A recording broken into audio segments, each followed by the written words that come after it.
This is Carlos Toledo from Chile, signing on. This is Carlos Toledo from Chile, signing on.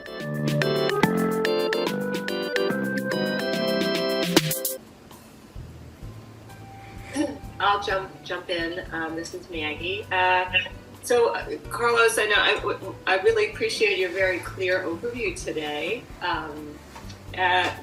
One thing I was going to bring up, which was very helpful that you brought up, just in the prospectus, and which I think would be in the introduction, when you're overviewing the curriculum, which you call you have a certain phrase for it, but you gave a good just overview.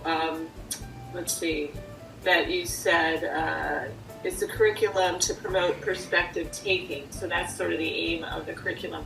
It wasn't as clear in the prospectus when you introduced the curriculum. I was just going to say, just when you write your introduction, just giving a little bit clearer overview or some examples of what that looks like. But I did want to say, thinking about this discussion of developmental theory and stages, I guess one question was, when you're analyzing the writing, I know you're looking for the kind of exploring the relationship, but it seems like with any stages, in any ideas, that you never, you talk about it horizontal, but there's always a slipping in any development. Even children go up one stage and they fall back to another stage at different times, development. But I was also thinking in that I've been thinking a lot about sort of deliberation and deliberative democracy, and how do we foster those abilities of students to, keep democracy alive. And in a way, a lot of what you're talking about, this perspective taking, or encouraging this developmental stage, or seeing if you can promote that, or seeing how effectively students engage that, and if the genres are helping or facilitating that, is also part of facilitating a sense of deliberative ability to participate in that deliberative democracy, to think contextually, to engage in multiple perspectives. So I don't know if you want to talk a little bit about that. I don't know if that's something that might be brought up, say, in the conclusion. I mean, seeing this in a larger context of the significance of what you're also trying to look at as part of this larger considerations of, deliberative democracy, and how do we continue to foster democracy. And I don't know if you want to talk to that. I would love to. So, first off, I agree about the comment on the prospectus. It would have been useful for me to be more upfront about what the curriculum should about what it looks like. So I fully agree on that. Now, going to the specifics about what I think I can begin to answer by saying what motivates me to take a developmental approach and a perspective taking approach. And that is that, as you say, I believe it's a crucial ability to navigate the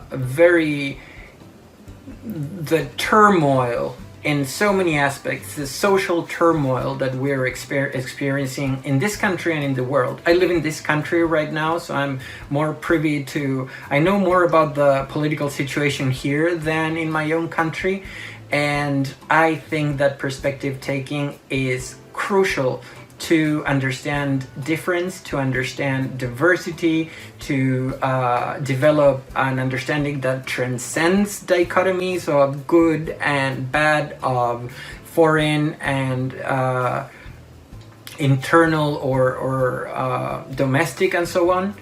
And I think right now, the way in which I integrate it and how the unfolding of the curriculum integrates it is primarily through the supplemental readings, the non-academic readings.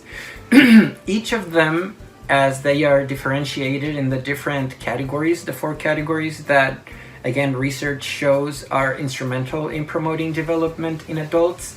Each of them I hand-picked to I don't know if push is the word, but to stimulate students' thinking and consideration and discussion accompanied by class activities and discussion about very contingently relevant topics. So I'm going to just, at least on my computer, pull up really quick that slide about the readings. So for example, the first unit, in terms of emotional discernment, I talk what did COVID do to our friendships and effective communications, the art of navigating family political discussion peacefully. Another reading on that same unit is Escape the Echo Chamber, which goes to all aspects of the political spectrum. Then when talking about analyses of audience and rhetorical situation, one of the readings is most of them are articles in The Atlantic, The Economist, like the really reputable and comprehensive outlets. Trump's presidency is over, so are many relationships.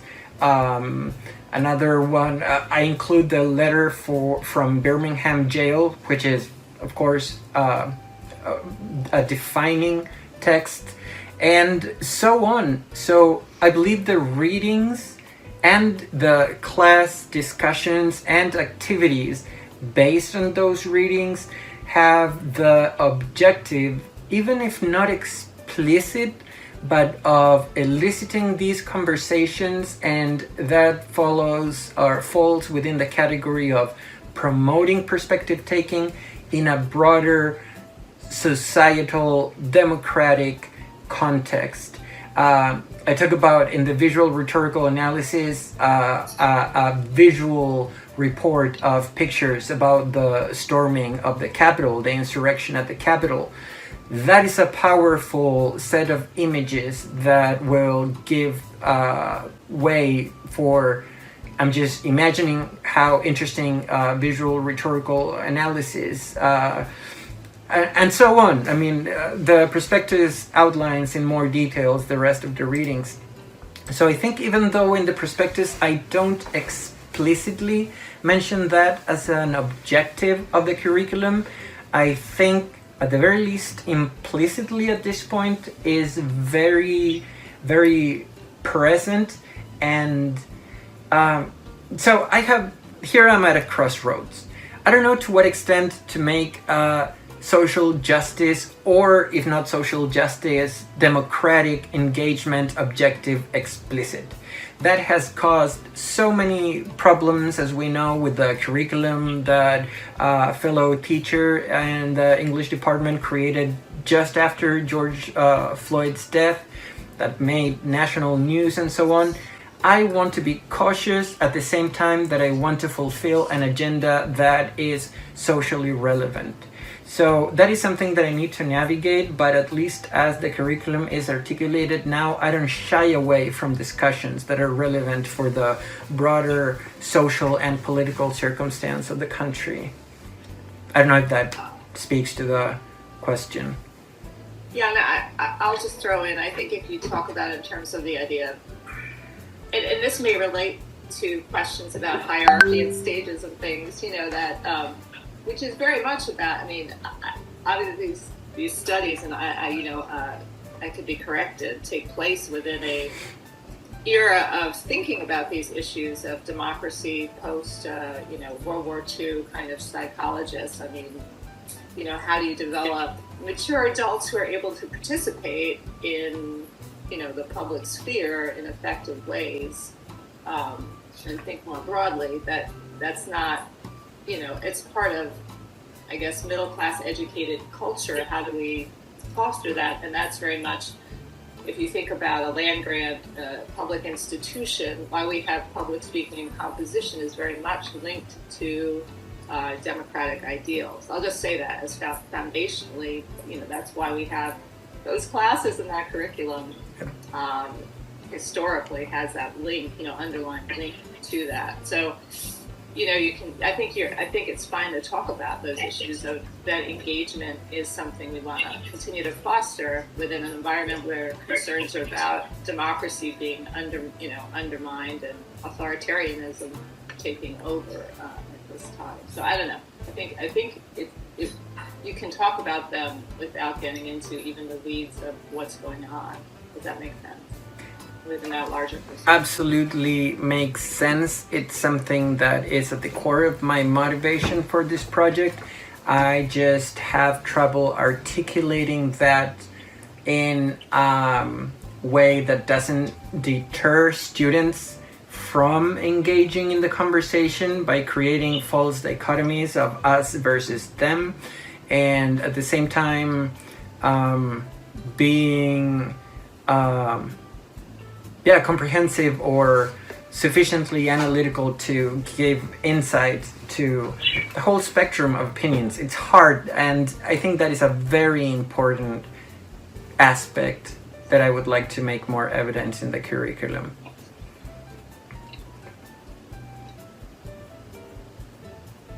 Thank you.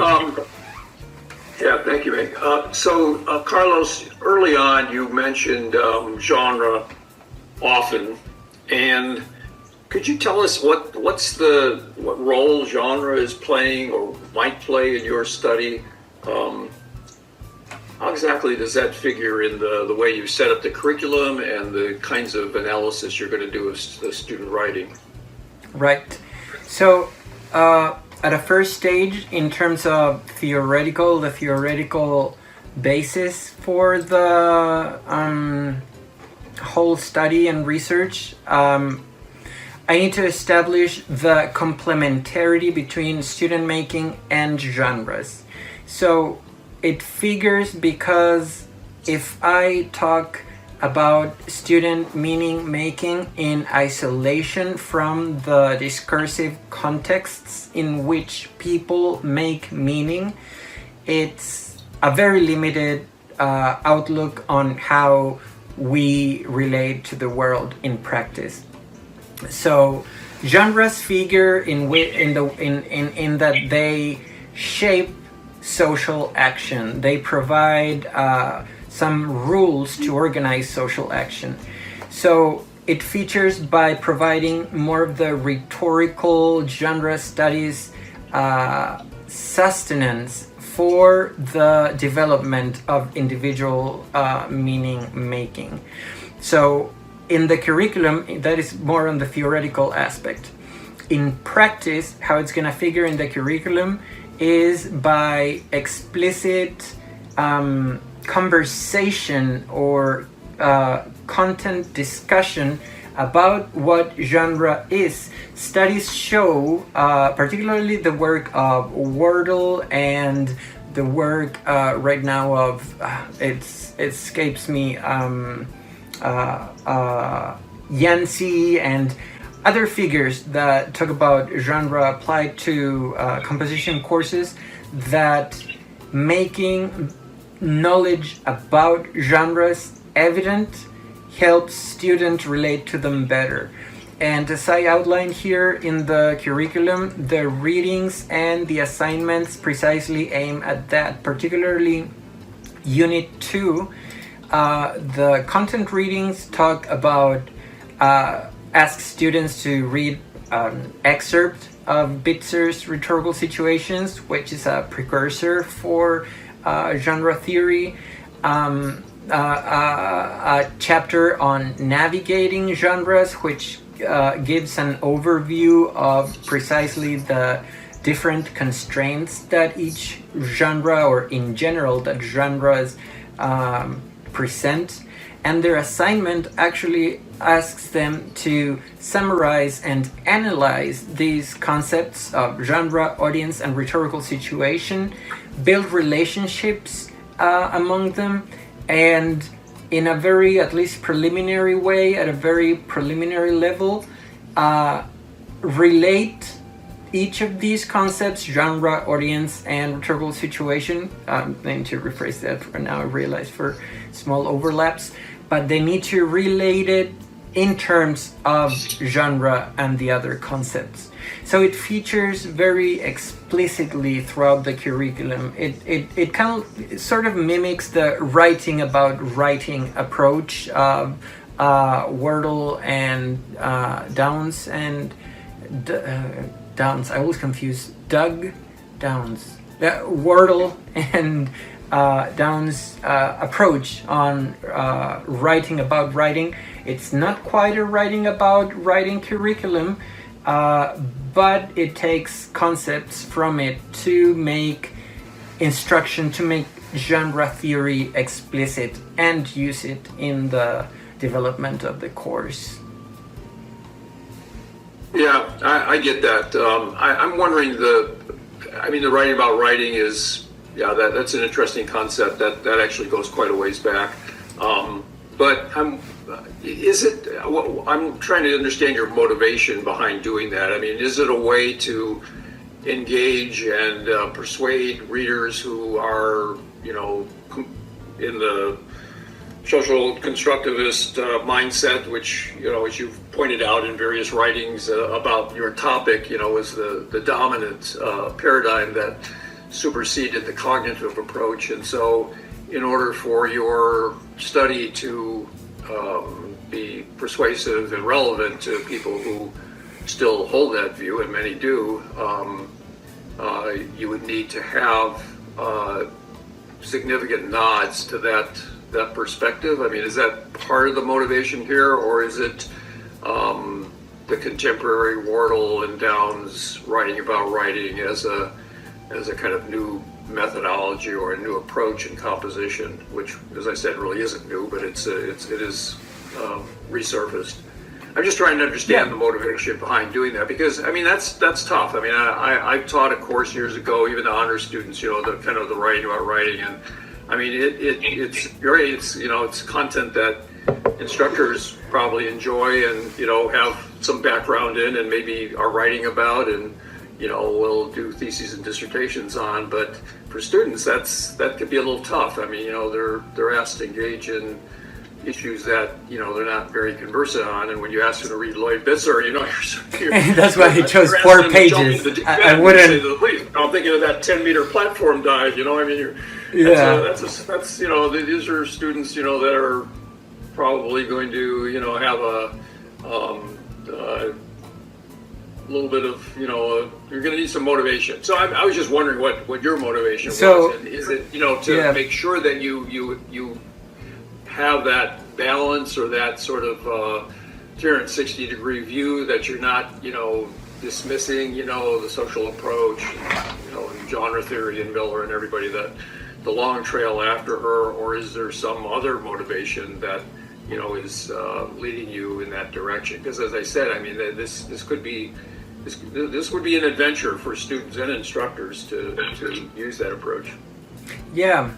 So first off, I wouldn't put first or second year undergraduate students through the whole Bitzer's rhetorical situation article. That's why you said excerpts. Yeah, I understand. Yeah, I chose just the first 2 or second and third sections where he defines the core of it. It's a hard reading, but the selection I made is about 4 pages that are very essential. Now, Charlie, you have followed my progression and the progression of my ideas throughout this project.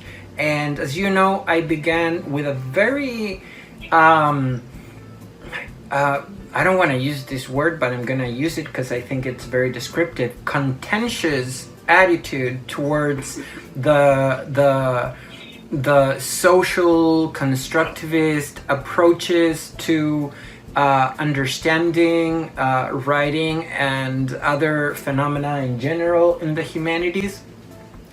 But the more I read and the more I thought about this, I realized that I was reifying a false dichotomy. I was situating the collective here and the individual here, and that the study of the collective was one thing and the individual characteristics were another thing. And at some point, I realized that genre, which is an expression of textual collective, as Miller says, social action, is a complementary, co-creative, is in a dialectical relationship with individual meaning making. So my motivation really is to shed light on how the both of them work together. So I at first have to confess, so to speak, at very first, that I used approaches of transfer that, as you know, I began looking at as kind of like an excuse to introduce developmental theories. But the more I looked into the literature, I realized that these two things talked about the same principles from different angles. As one of the sections in the prospectus says, I think both are different sides of the same coin. And the first sections there, I define genres as typified forms of social action and stages of development as pretty much typified forms of individual action. And one shapes the other and is shaped by the other, and so on, as I presented. So my motivation is to substantiate and make a clear theoretical and pragmatic connection for our pedagogies of those concepts that I think is not quite developed. I still think that the individual, even if in abstract terms, is not quite theorized as much as I think could be. And an important thing is that I'm not going back to the old information processing models. I'm not going back to the very inadequate ways. I think composition, at least theory, widely acknowledges them as inadequate or critique them harshly in terms of how to apply them in composition theory. I'm looking at developmental models that, sadly enough, were dismissed at around the same time that more information processing models were, pretty much because it was under the umbrella of psychological approaches to writing or cognitive approaches to writing. And we left off with Perry's model, which is highly criticizable because he just developed his model based on Harvard students, which is like bad, I mean, for generalizing purposes.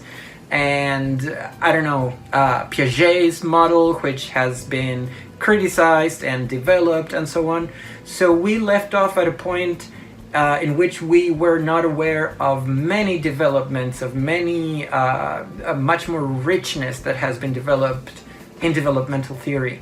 So my motivation is to rebuild the bridges, is to at least start to re-establish that conversation, because I think we're missing out. I think we're missing out on important insight that can enrich our practices. And as I want to develop in the dissertation itself, the theoretical complementarity between genre, defined as genre-mediated social action, is just perfect for stages of development, defined as stage mediated individual action. It's not either or, they're like a complex whole. So pretty much that's my motivation. It began as a very interested way to just sneak in some developmental theory, but I came to understand their complementarity and connection. Yeah, no, I think that's a great goal. I think that's trying to reconcile them is not an easy thing. I know, having tried in a completely different realm of the visual rhetoric years ago, it's challenging. But I think in the end, it's the honest way to go, and it's the way that I think will be ultimately the most persuasive to try to do exactly what you just described. And I hope that you write some of what you just said into the next stage of your dissertation. So thank you. Other questions that people have before we talk among ourselves? Yeah, if I could just very quickly follow up on what's been said. I'm delighted to hear so much emphasis on theories, whether it is on genre or developmental theories, and really have enjoyed that discussion. I also particularly appreciated Geoffrey's point on Vygotsky and activity theory. I also believe, Carlos, that was sort of a very short sentence or paragraph on sort of doing away with this set of theories. And I particularly made a note, if I could pick out one aspect of your writing, where you said, well, if on page 20, if it's not stages, then it's not development. I think that's going a little bit too far from my perspective. There are a lot of theories, developmental theories, that do not emphasize stages. And I'm not saying you have to cover them all or that they're more relevant for what you're doing, but certainly there are theories of mind that we've discussed in our class, as you know. There are life course theories that will talk about the transition to young adulthood, which you're really emphasizing on. What is unique about emerging adulthood, about young adults, that one could indicate comes to play when you talk about meaning making. There's symbolic interactionism that certainly talks to the importance of meaning making. Again, I'm not saying that you have to cover them or that they're even better, but what I would suggest you think about as you collect your data and then revisit what you have, and I'd certainly be interested to see how that emerges in your discussion, is to be open-minded to other ways to interpret the data, that you don't get caught in this stage theory. It's a great start. I always emphasize that stage theories are really most useful in giving us an organizing scheme to say, what are we looking for, to help us develop hypotheses. But I think it would be a mistake to sort of squeeze things into a stage and say, here's what fits and what doesn't fit.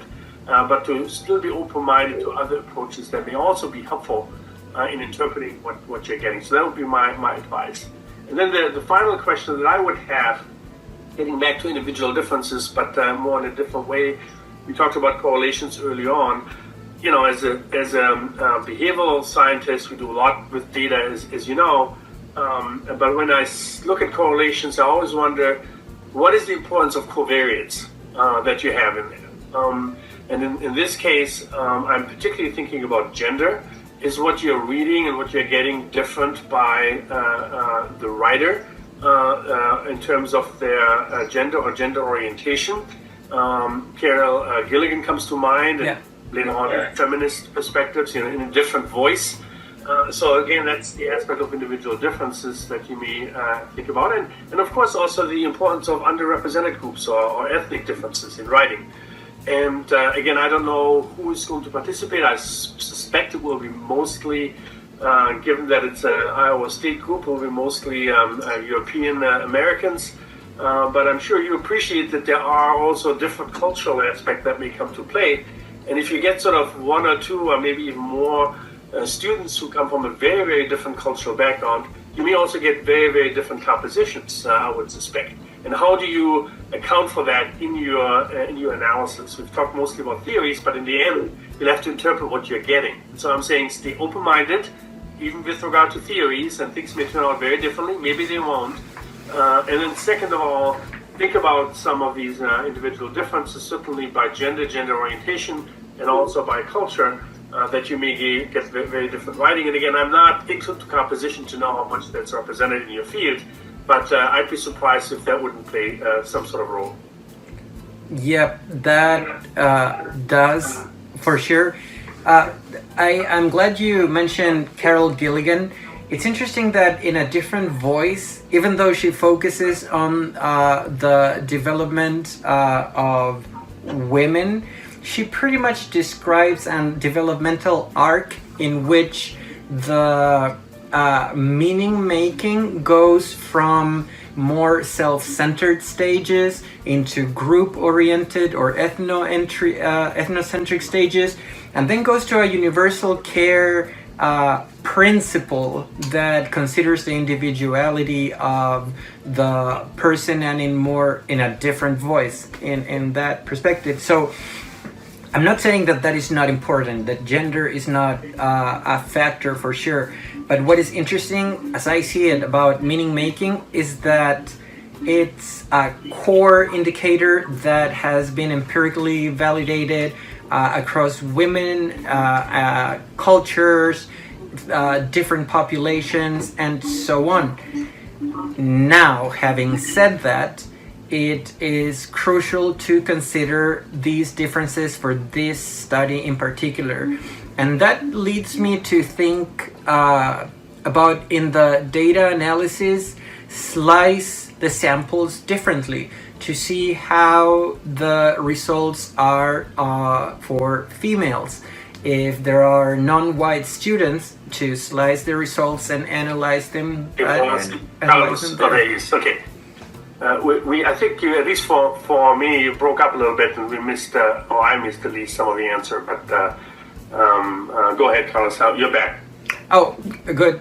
Sorry about that. I don't know if, the Carol Gilligan point, I think it's just, I don't know if I was able to go through it.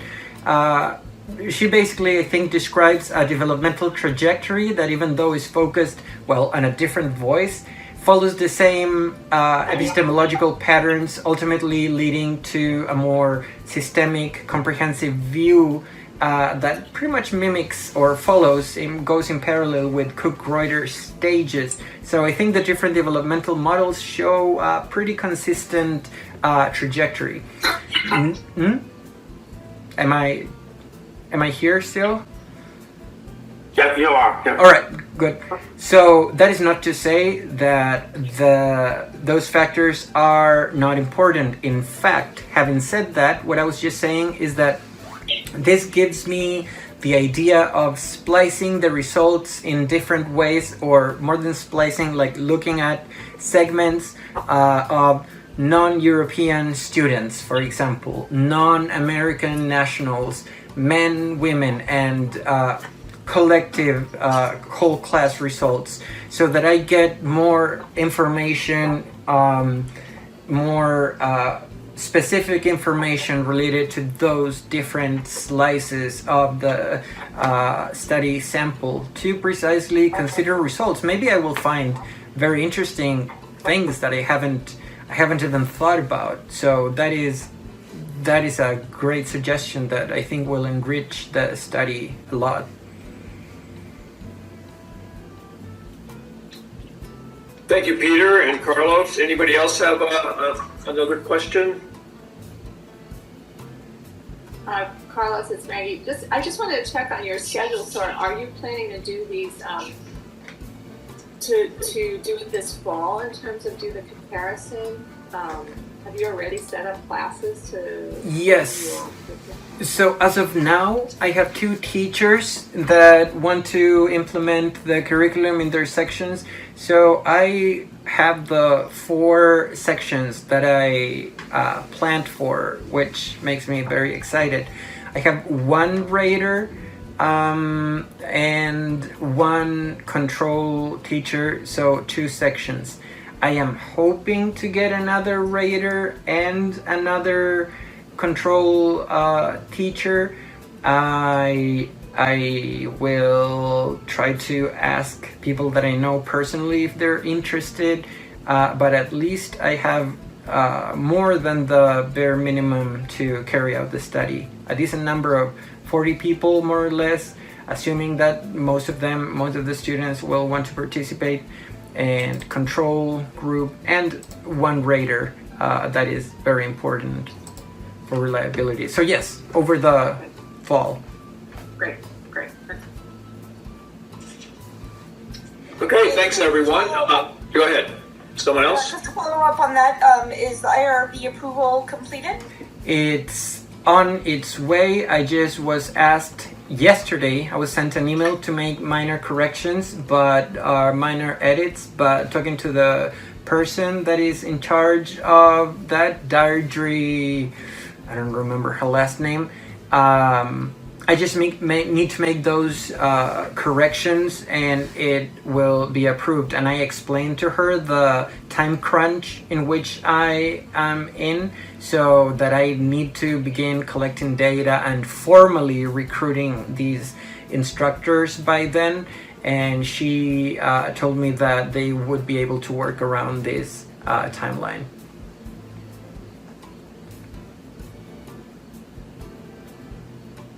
Okay. Yeah, that correspondence I think was yesterday, as I recall, Carlos.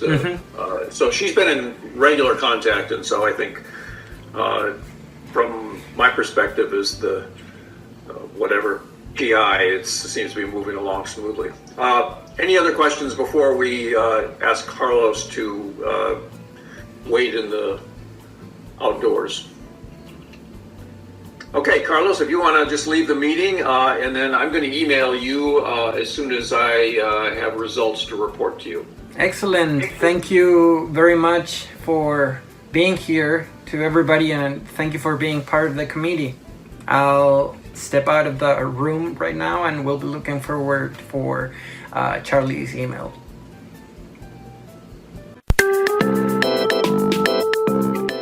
This is Carlos Toledo from Chile, signing off. This is Carlos Toledo from Chile, signing off.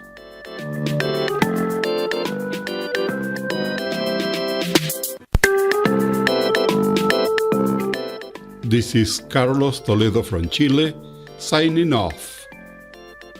This is Carlos Toledo from Chile, signing off.